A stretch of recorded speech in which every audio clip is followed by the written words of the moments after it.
workers or the environment. I call Mark Mitchell. Mr Speaker, I'm pleased to take a second call on this, the Crown Minerals Permitting and Crown Land Bill. Very disappointed to hear the comments made by Mr Mallard. This is an important bill for New Zealand's future. Dr Clark alluded to the fact this is not a silver bullet. I agree with you, this is not a silver bullet. But this is an important initiative in the overall growth and development of our economy. And the sad thing is, if it was up to Labor, they would have their foot on the throat of the economy and they'd put a bullet straight through the heart of it. And that's the reality of it.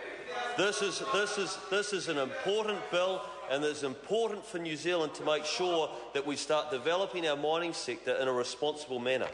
We cannot rely on one separate or one individual sector. It's important that overall our economy is developed.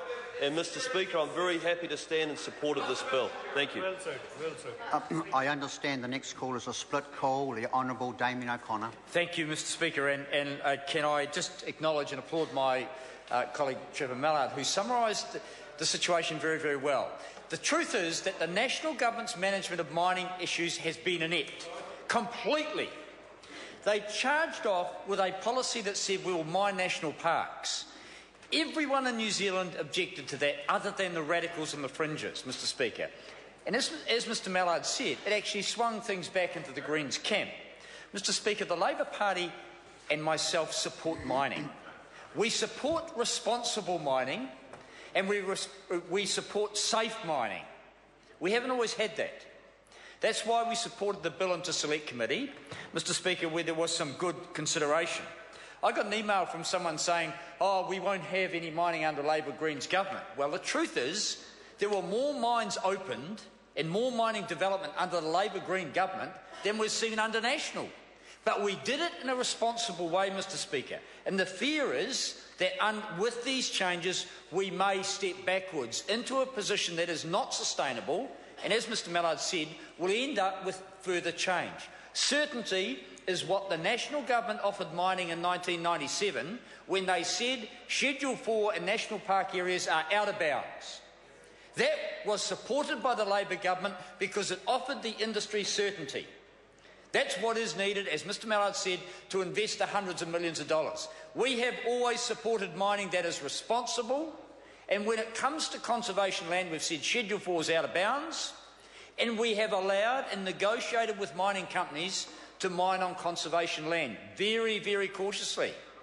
Now, the issue of whether two ministers should be involved is a bit like saying to the farmer who owns the land with mineral rights on it, oh, you're going to have to compromise.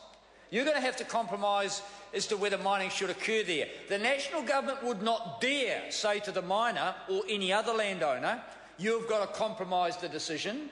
They would say there are some property rights involved. Well, on conservation land, the Minister of Conservation is responsible. And the issue my colleagues have raised is that the Minister of Conservation should ultimately be responsible. I don't have a problem with that, because I know of numerous examples of where the Minister has negotiated, the Department has negotiated. Yes, it's taken some time. Yes, there's had to be flexibility. And yes, there have been some environmental guarantees. And that is what we expect. I don't want some Auckland-based mining company with the support of Stephen Joyce coming down and raping and pillaging the West Coast and leaving it with environmental degradation. I want responsible mining, and I want the Minister of Conservation to be able to put in place protections that ensure that we have proper environmental protection in place, be it on conservation land or be it on private land. Mr Speaker, I also support the submission that was brought to the Select Committee. I believe it was judged to be out of the scope of the bill, the one from Buller District Council that said we must have some royalty, some income directly from mining back into local communities.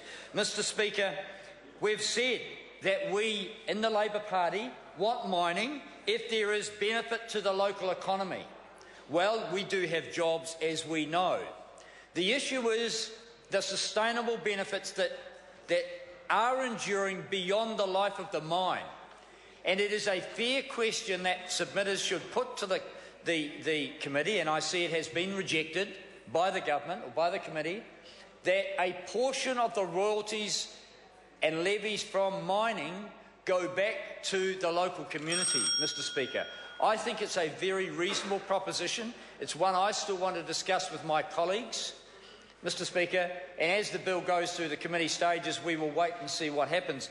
Mr Speaker, Labor's not supporting this on the basis of that joint decision-making. I understand what can happen when the Minister of Conservation has sole responsibility. It can allow mining, responsible mining, and why this government, like it did with the National Parks mining proposal, why it wants to stir up a hornet's nest, add uncertainty to the mining industry, and then stir up every anti-mining person to campaign against it, as happened in the past, is beyond belief. They should have responsible legislation that Labor would have supported all the way through. Not content with that, they wanted to put a stick into the hornet's nest, Mr Speaker, and say that the Minister of Conservation Sorry should to interrupt have the honourable member. His time has expired. Mr Speaker. I call Gareth Hughes.